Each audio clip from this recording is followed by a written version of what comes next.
Hello Tamanoa, welcome to your little maths lesson. I hope you enjoyed the phonics lesson this morning. So usually for my maths lessons, I like to start with a little number singing. So I'm going to teach you a little number song that you can sing with your bubble. And Rosie is going to help me. It involves using your fingers.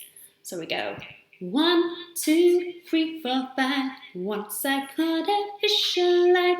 6, 7, 8, 9, 10. Then I let it go again. Why did you let it go? Because it bit my finger so.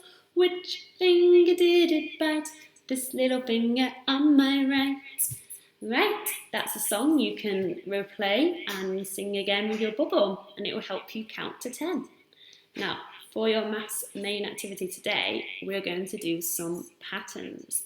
Now, a pattern is anything that gets repeated.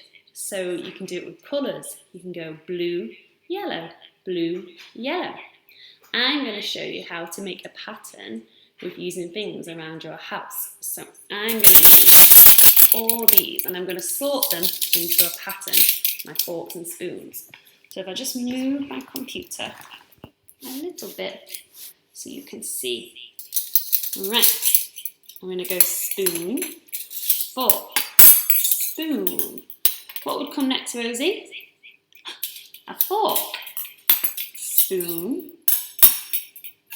fork, spoon, fork. There we go.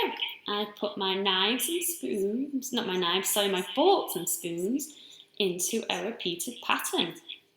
Spoon, fork, spoon, fork, spoon, fork, spoon, fork.